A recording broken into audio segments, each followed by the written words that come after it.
అధికారంలో ఉండగా వైజాగ్ వైసీపీ నేతలు అప్పటి ప్రతిపక్షాన్ని టార్గెట్ చేశారు. గతంలో పవర్లో ఉన్న పార్టీ ఇప్పుడు ప్రతిపక్షంలో కూర్చుంది. అప్పట్లో అపోజిషన్లో ఉన్న పక్షం ఇప్పుడు పొజిషన్లోకి వచ్చింది. ఉన్న పార్టీలో ఉండలేని పరిస్థితి. అప్పట్లో నోరు పారేసుకోవడంతో ఇప్పుడు అధికార కూటమి పార్టీలోకి వెళ్లలేని దుస్థితి. దీంతో కేసుల నుంచి తప్పించుకొని తమ వ్యాపారాల్ని కాపాడుకునేందుకు ఫ్యాన్ పార్టీ నేతలు కాంగ్రెస్ వైపు చూస్తున్నారా? చేర్చుకుంటే భారీగా ఫండింగ్ చేస్తామని హస్తినలో హస్తం పార్టీ పెద్దలతో చర్చలు జరిపారా? ఏపీలోనే తెచ్చుకోవాలని ఏఐసీసీ పెద్దలు చెప్పడంతో ఇప్పుడు పీసీసీ చీఫ్ షర్మిల వైపు చూస్తున్నారా?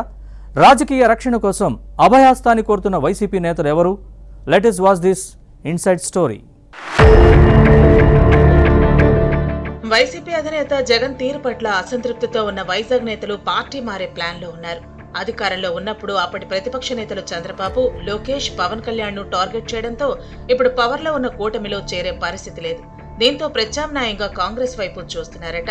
చేర్చుకుంటే భారీగా ఫండింగ్ చేస్తామని కూడా ఆఫర్ ఇచ్చినట్టు సమాచారం. ఈ విషయాలు పొలిటికల్ సర్కిల్స్ లో హాట్ టాపిక్ గా మారాయి. రాష్ట్ర విభజన తర్వాత ఆంధ్రప్రదేశ్ లో కాంగ్రెస్ అడ్రస్ గల్లంతైంది. 2014 నుంచి జరిగిన 3 అసెంబ్లీ, పార్లమెంటు ఎన్నికల్లో సోదిలో లేకుండా పోయింది. అయితే వైఎస్ షర్మిల ఏపీసీసీ చీఫ్ గా బాధ్యతలు చేపట్టిన తర్వాత కాంగ్రెస్ గ్రాఫ్ క్రమంగా పెరుగుతోంది. గత ఎన్నికల్లో ఒక్క సీటు గెలవకపోయినా ఓట్ల శాతాన్ని మాత్రం బాగానే పెంచుకుంది. సార్వత్రిక ఎన్నికల ముందు విశాఖ స్టీల్ ప్లాంట్ ప్రైవేటీకరణకు వ్యతిరేకంగా జరిగిన ర్యాలీలో తెలంగాణ ముఖ్యమంత్రి రేవంత్ రెడ్డితో పాటు కాంగ్రెస్ సీనియర్లు హాజరవడంతో పార్టీ శ్రేణుల్లో కొత్త ఉత్సాహం వచ్చింది. ఇక రాష్ట్రంలో అధికారంలోకి వచ్చిన కూటమి ప్రభుత్వ దూకుడుతో విశాఖ ఫ్యాన్ పార్టీ నేతల వెన్నులో వణుకు పుడుతోంది. ఎప్పుడు ఏ కేసులు వచ్చి పడతాయోనని తెగ టెన్షన్ పడుతున్నారు.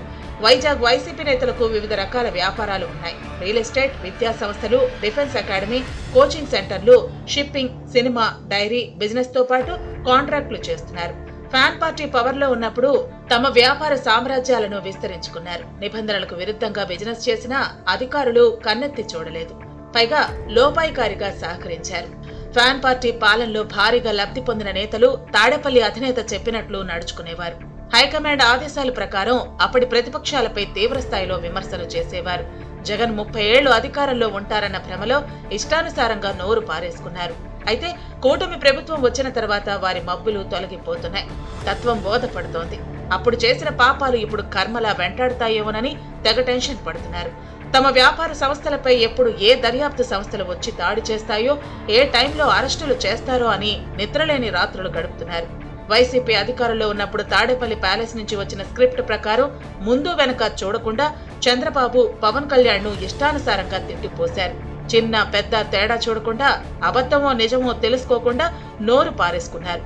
ప్రతిపక్ష నేతలతో పాటు వారి కుటుంబ సభ్యులపై వ్యక్తిగత విమర్శలతో విష ప్రచారం చేశారు. అందుకే ప్రజలు వైసీపీని ఓడించి 11 సీట్లకే పరిమితం చేశారు. పవర్ పోయిన తర్వాత కూడా వైసీపీ అధినేత వ్యవహార శైలి మారలేదు. జగన్ ధోరణి వైజాగ్ వైసీపీ నేతలకు నచ్చటం లేదు. నిర్ణయాలు అన్ని ప్రజా వ్యతిరేకంగా ఉన్నాయని, జనంలోకి వెళ్లే పరిస్థితి లేదని ఆగ్రహం వ్యక్తం చేస్తున్నారు. అందుకే పార్టీ కార్యాలయానికి రావటం మానేశారు. కూటమి ప్రభుత్వం మంచి కార్యక్రమాలు చేసినా తమ అధినేత పని కట్టుకుని విమర్శించడాన్ని తప్పుపడుతున్నారట. ఢిల్లీ ధర్నా నుంచి అసెంబ్లీ సమావేశాలు బహిష్కరణ వరకు జగన్ తీసుకున్న నిర్ణయాలన్నీ అనాలోచితంగా ఉన్నాయని రుసరుసలాడుతున్నారు.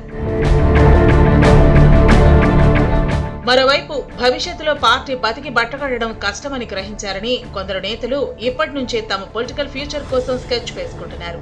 కూటమి పార్టీలోకి జంప్ చేయడానికి ప్రయత్నించి విఫలమయ్యారు. టీడీపీ, జనసేన, బీజేపీలో డోర్స్ క్లోజ్ అవడంతో ఇప్పుడు ప్రత్యామ్నాయంగా కాంగ్రెస్ వైపు చూస్తూ రాజకీయ రక్షణ పొందాలని ప్రయత్నిస్తున్నారట. వైసీపీ నేతలు ఏఐసీసీ లీడర్లతో మంతనాలు జరుపుతున్నారని విశాఖ హస్తం పార్టీలో గుసగుసలు వినిపిస్తున్నాయి. ఫ్యాన్ పార్టీ నేతలకు ఏపీ, తెలంగాణ, కర్ణాటకలో వ్యాపారాలు, ఆస్తులు ఉన్నాయి.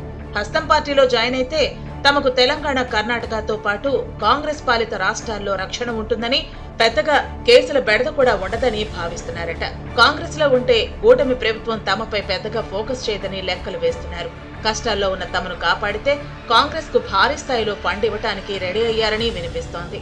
అయితే పార్టీలో జాయిన్ అయ్యే అంశాన్ని ఏపీసీపీ చీఫ్ షర్మిలతో మాట్లాడమని ఢిల్లీ కాంగ్రెస్ పెద్దలు సూచించారని టాక్. చర్చలు ఫలించి AP Congress chief green signal ఇస్తే తొలి విడతలో మినిమం 60 మంది ఫ్యాన్ పార్టీ నేతలు గోడ దూకేందుకు రెడీగా ఉన్నారట. వారిలో ఓ మాజీ మంత్రి, మరో మాజీ ఎంపీ, ఓ మాజీ ఎమ్మెల్యేతో పాటు కీలక నేతలు ఉన్నారని సమాచారం. చర్చలు ఫలించి కాంగ్రెస్ లో జాయిన్ అయితే ఏపీలో ముఖ్యంగా ఆర్థిక రాజధాని విశాఖలో వాడిన కాంగ్రెస్ పార్టీ వికసించే అవకాశం ఉంది.